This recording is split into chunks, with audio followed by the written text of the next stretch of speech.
Maharashtra deputy CM Ajit Pawar విమాన ప్రమాదంలో మృతి చెందారు. ముంబై నుంచి బారామతి వెళ్తుండగా విమానం కుప్పకూలింది. ఇప్పటికే డీజీసీఏ విచారణకు ఆదేశించింది. అయితే దీనికి సంబంధించి ప్రస్తుతం కారణాలు ఏమై ఉంటాయని ప్రస్తుతం మనతో మాట్లాడేందుకు ఫైర్ అండ్ ఎయిర్ఫీల్డ్ విశ్రాంత అధికారి శేషాద్రి గారు ప్రస్తుతం మనతో పాటు సార్ చూస్తున్నాం. అంటే విమానం కుప్పకూలింది, డిప్యూటీ సీఎం కూడా చనిపోయినటువంటి పరిస్థితి. కారణాలు ఏమై ఉంటాయి? జనరల్గానండి వింటర్ సీజన్లో వెదర్ అనేది ఎప్పుడూ ప్రాబ్లమాటికే. అయితే అధికారులు దురదృష్టవశాత్తు వాళ్ళు ఏం చేస్తారంటే వాళ్ళ షెడ్యూల్లో వెళ్ళాలి అంటే రిస్క్ అండ్ ఈ ప్రమాదానికంటే కూడా టైంలో వెళ్ళిపోవాలి. వాళ్ళ ఆలోచన ఎలా ఉంటుందంటే మనం వెళ్ళేది అక్కడికి కదా, ఇక్కడ ప్రస్తుతం కొంచెం విజిబిలిటీ తక్కువ ఉన్నా మంచు ఉన్నా కూడా అరగంట ప్రయాణం ఉంది, తర్వాత మనం వెళ్ళేప్పటికీ ఇంకొక అరగంట తర్వాత ఇంత మంచు ఉండదు అన్నటువంటి ఒక రకమైన ఓవర్ కాన్ఫిడెన్స్. వాళ్ళ పని కావాలి. కారణం ఏంటంటే ప్రజల్ని డిసప్పాయింట్ చేయడానికి ఇష్టం ఉండదు. లక్షల మంది ప్రజలు అక్కడ గ్యాదర్ అవుతారు, వాళ్ళందరికీ ఈయన అడ్రస్ చేయాలి. మరి అలాంటప్పుడు వాళ్ళతో ఉంటే బాగుంటుంది అన్నటువంటి ఆరాటం, ఇవి అన్నీ కలిపి ప్రమాదాలకి గురి చేస్తూ ఉంటాయి. తర్వాత ఈ నోటీస్ టు ఎయిర్మన్ అని చెప్పి నోటమ్మని మెసేజ్ వస్తూ ఉంటాయి. అవి వాటిని వాతావరణ శాస్త్రజ్ఞులు తీసుకుని విశ్లేషించి పైలట్స్కి తర్వాత అన్ని బాగా బ్రీఫింగ్ అనేది ఇస్తూ ఉంటారు. దాన్ని కూడా నిర్లక్ష్యం చేస్తారు. ఏంటంటే పని అవ్వాలి. ఇప్పుడు ఆంధ్రప్రదేశ్లో కూడా దురదృష్టవశాత్తు మన గత ముఖ్యమంత్రి ప్రమాదంలో చనిపోయారు. అప్పుడు కూడా వాతావరణమే కారణం. అలాగే ఒక పెద్ద ఆర్మీ ఆఫీసర్ జనరల్ ఆయన రావత్ అని చెప్పి ఆయన కూడా హెలికాప్టర్ క్రాష్లో చనిపోయారు. వీటన్నిటికీ కారణం ఏంటంటే క్లైమేటికల్ కండిషన్స్. టెక్నికల్ ప్రాబ్లమ్స్ కనుక అయితే మిడ్ ఎయిర్లోనే ఎక్కడో మనం ఏం చేయలేము. ఇవన్నీ కూడా వాతావరణానికి సంబంధించినవి. పూర్ విజిబిలిటీ కనీసం 6/6 అంటారు. అంత డిస్టెన్స్లో ఉన్న వాటిని చూడాలి.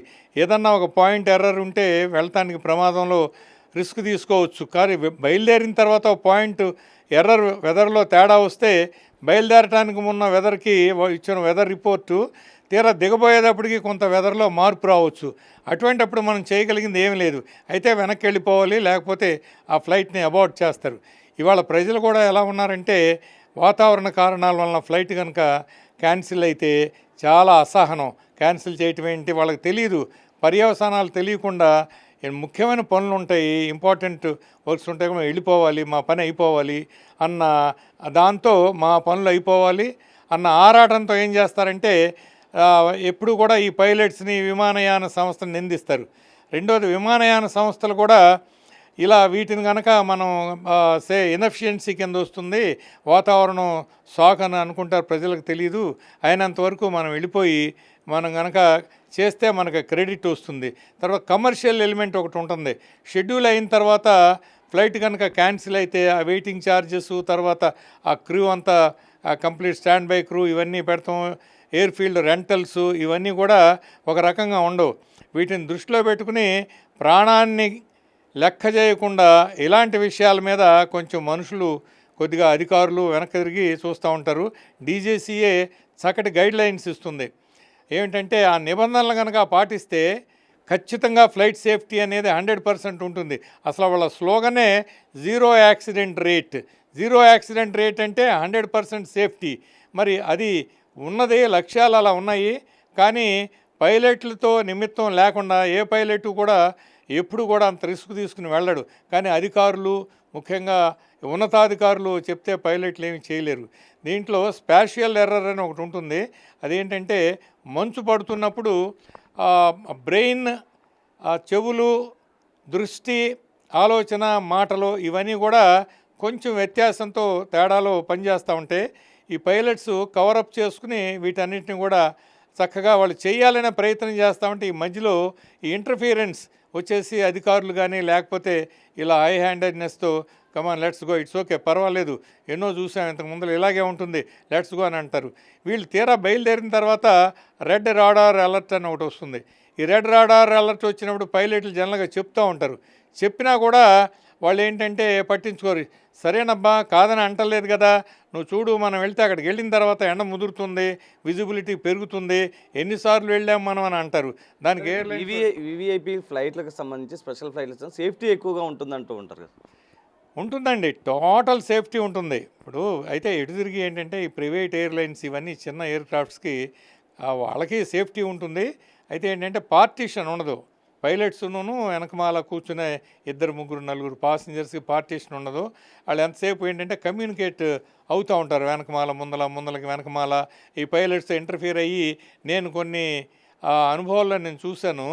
వెనకమాల ఉన్నవాళ్ళు అంటుకుని మరీ పదవయ్యా బాబు ఇంత 250, 300 కిలోమీటర్ల వేగంలో తీసుకెళ్తానన్న ఏంటిది 175, 200 లోపలే ఉన్నామని చెప్పి ఇలా వాళ్ళని తొందర పెడతా ఉంటారు. ఇవన్నీ ప్రమాదాలకి కారణం అవుతూ ఉంటాయి. అవటానికి ఫ్లైట్ సేఫ్టీ అనేది గ్రౌండ్ క్రూ కానీ తర్వాత ఈ ఇంజనీర్స్ కానీ చాలా చక్కగా ఎయిర్క్రాఫ్ట్ మెయింటెనెన్స్ చేస్తారు. షెడ్యూల్ ప్రకారం ఆ స్పేర్స్ని రిప్లేస్ చేయటం, మెయింటైన్ చేయటం, ఓవరాల్ చేయటం ఏది ఎన్ని చేసినా కూడా పైలట్ తప్పిదాలు కూడా చాలా తక్కువ ఉంటాయండి.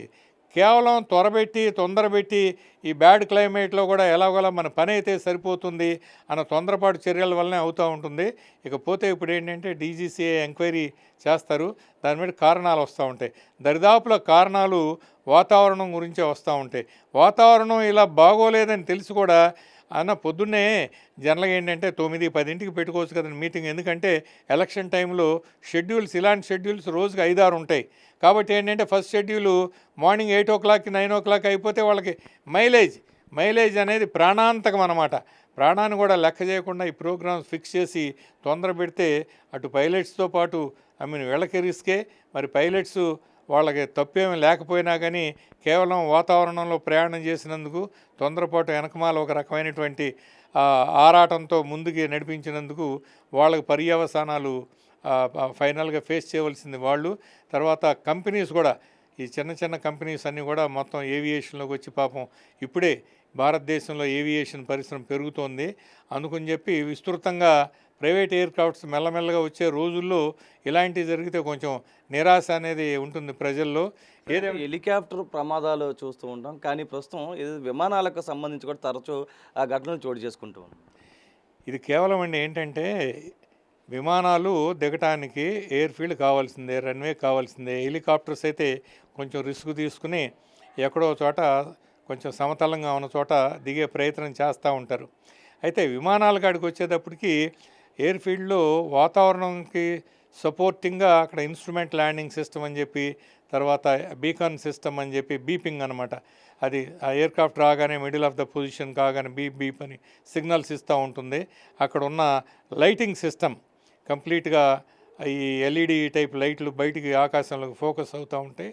వాటిని ఇన్ని రకాలైన ఫెసిలిటీస్ సేఫ్టీ మెషర్స్ ఉండటం వలన జనరల్గా ఎయిర్క్రాఫ్ట్స్కి ఏం కాకూడదు.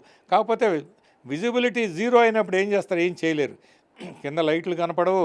తర్వాత సిగ్నల్స్ వచ్చినా కూడా ఎయిర్క్రాఫ్ట్ని ఇన్స్ట్రుమెంట్ ల్యాండింగ్ సిస్టంలో కరెక్ట్గా అలైన్మెంట్ జరగదు. మరి ఇక్కడ అలా జరగలేదు. ఏమవుతుందంటే తర్వాత ఒక రకమైనటువంటి ట్యాంజెంట్ అండ్ యాంగిల్ అనేది చూసుకోవాలి. దాంట్లో గ్రౌండ్ లెవెల్లో ఉన్న బేస్ని అక్కడ నుంచి ఈ పైలట్ వచ్చేసి ఆ డిసెండింగ్ యాంగిల్ అనేది గ్రాడ్యువల్గా ఉండి విజిబిలిటీ కనుక బాగుంటే, విజన్ బాగుంటే ఆ విజిబిలిటీ అనేది డిసెండింగ్ విజిబిలిటీ అనేది ఆ సిక్స్త్ సెన్స్కి అది కోరిలేట్ అయిపోయి జాగ్రత్తగా దిగుతూ ఉంటారు. అలా కాకుండా అసలు విజిబిలిటీ బాగా పూర్గా ఉంటే ఈ డిసెండింగ్ యాంగిల్ని కంటిన్యూస్గా సరిగా అబ్జర్వేషన్ లేక ఒక్కోసారి ఏమవుతుందంటే లో బ్యాంకింగ్ ఎక్కువ అవుతుంది. నోస్ కొంచెం డైవ్ చేసినట్టుగా అయిపోయి ఆ ఫ్రంట్ పోర్షన్ వచ్చేసి నేలకి బలంగా తాకటం, దాంతో నిప్పు రావటం. రెండోది సహజంగానే టైర్లు కిందకి రుద్దుకున్నప్పుడు కొంత ఫైర్ లాంటిది వస్తుంది. వచ్చినప్పుడు దాన్ని ఇంకా ఎక్కువ యాంగిల్లో ఎక్కువ ఫోర్స్ఫుల్గా ఎక్కువ ప్రెషర్తో కనుక పడితే గుద్దుకోవడం జరుగుతుంది. అలాంటి టైంలో బరస్ట్ అవటం, ఫైర్ వచ్చేసి ఆ కింద బరస్ట్ అయిన తర్వాత కైండ్ ఆఫ్ ద డిస్క్ వచ్చేసి అక్కడ రుద్దుకుపోవటం, స్పార్క్స్ రావటం, అదేమో ఫ్లేరప్ అయిపోయి మంటలు అవటం, ఇవన్నీ అందరికీ తెలిసిందే. అన్నిటికీ ఏంటే అనర్థం కారణం ఏంటంటే ఖచ్చితంగా మానవ తప్పిదం. ఎవరు తప్పిదం అనేది పైలట్లు తప్పిదం అని చెప్పి మనం చెప్పలేమండి. పైలట్లు ఎప్పుడు కూడా ప్రజల సురక్షితం తర్వాత పాసింజర్స్ సేఫ్టీ గురించి ఎక్కువ ఆలోచిస్తూ ఉంటారు. కానీ పాసింజర్సే ఉన్నవాళ్ళే తొందర పెట్టి వాళ్ళని రాంగ్ టైంలో తీసుకువెళ్ళాలి, వెళ్ళాల్సిందే, మన పని కావాలి, పని అయితేనే చాలు అనుకునే పరిస్థితులు ఉన్నప్పుడు ఈ ప్రమాదాలు తప్పు. నా ఉద్దేశంలో ఖచ్చితంగా ఇది ఆ షెడ్యూల్లో ఆగకుండా మనం వెళ్ళిపోవాలి, విజిబిలిటీ తక్కువైనా పర్వాలేదు, దిగి అప్పుడు చూసుకోవచ్చులే అని చెప్పి వెళ్ళి ఉంటారు. తీరా దిగబోయే టైంలో టెక్నికల్గా ప్రాబ్లమ్స్ అంత ఉండకపోవచ్చు, కేవలం విజిబిలిటీ తక్కువ ఉండటం మూలనే అలా జరిగిందని చెప్పి నా అనుమానం. అయితే ఏదైతే పైలట్ల పైన విపరీతమైన ఒత్తిడి తీసుకువస్తున్నారో వాతావరణం అనుకూలించకపోయినా కూడా బయలుదేరాలన్న తొందర పెడుతూ ఉన్నారు. ఈ క్రమంలోనే వాతావరణంలో అటు మార్పుల కారణంగానే ఈ ఘటన చోటు చేసుకుందంటూ కూడా చెప్తున్నాడు శేషాద్రి గారు అయితే చెప్తున్నారు. రిపోర్ట్స్ సాయితో నరసింహ, బిగ్ టీవీ, విజయవాడ.